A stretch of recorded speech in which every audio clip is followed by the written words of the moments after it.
Hey guys, Chester Westerford here. Seeing as it's New Year's Day, and seeing as I ranked all the Christmas specials by Doctor this past December, if you haven't seen those videos, check them out.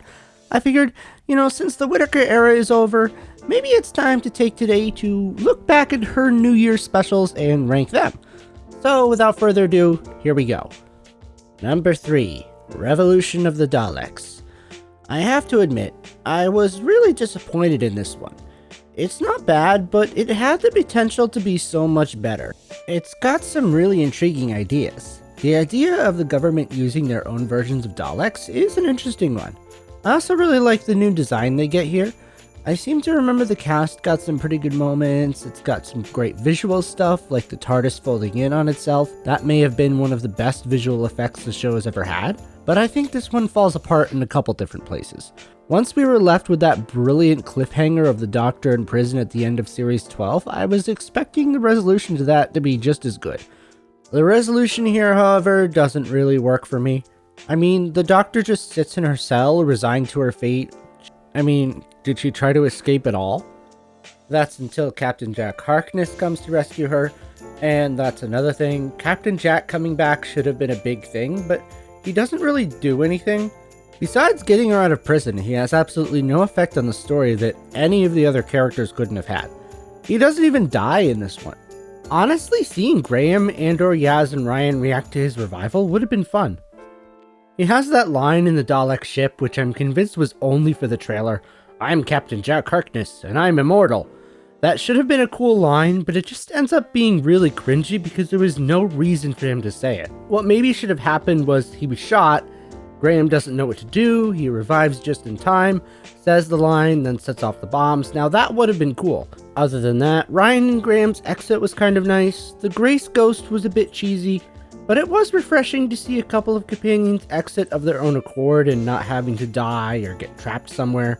Not a criticism of past companion departures, the show needs that drama, but it's also refreshing just to see something different every now and then. Eve of the Daleks. I really like this one. It's quite a fun, unique story. Time loop tales as a gimmick can either be really fun or can get old quickly depending on how long they go on for and how repetitive it is. Chibnall here, I thought, found a way to keep it interesting every time and also keep it suspenseful, what with it getting shorter every time. I like it when Doctor Who and other shows take something and give them a unique spin like that. Also unique is the setting it in a storage facility, which is a bit random but works really well. One, it gives a good behind the scenes reason for there only to be a few people there. A storage facility on New Year's Eve is not exactly going to be a busy place. I'm sure only having a few people there was needed for the COVID restrictions. But it also worked for the story in that everything they needed to fight the Daleks was right there, and it fit for it to be there.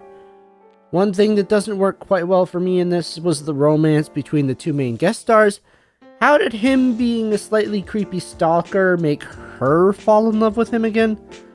But that's a minor quibble out of a generally simple but really fun story. And number 1, Resolution. I remember this was a breath of fresh air after what I considered to be a pretty lackluster Series 11. It's an exciting, action-packed adventure with the Daleks for sure. And it puts a unique spin on a new kind of Dalek we'd never seen before. And made it kind of scary. The more you see something, the less scary and more normal it becomes, which is I think what could kind of happen with the Daleks. They just were on so much, there's just no fear factor anymore. That's why if you want to keep it scary and exciting, you have to put fresh takes on things every now and then. That's what this story does, and I think it's the scariest a Dalek has been since, well, Dalek. Like I say, it's not perfect. There are a couple of plot holes, like why was that one guy left on the road untouched with a bag in his hand for hundreds of years? Surely someone would have come along and taken him away the next day or something. The Guardian guys were a cool idea, but they didn't really do anything. Kinda pointless. The bits in the middle with Ryan's dad also slowed it down a bit. Putting it in between the action, it was kind of like two extremes, which put the pacing off balance. But I did like the resolution for it. Resolution. With the Dalek taking him over and Ryan saving him and them reconciling through the perilous adventure. But yeah, overall, this is just a really well written and well made piece of New Year's television. So that's my list. What do you guys think? What's your ranking of Jodie Whittaker's 3 New Year's Day specials? I decided not to include Spyfall in case you were wondering, as that's not really a special. It's more part 1 of a 2-part opening story of a season. But yeah, Happy New Year, and let me know what you guys think, and I will talk to you later. Bye for now.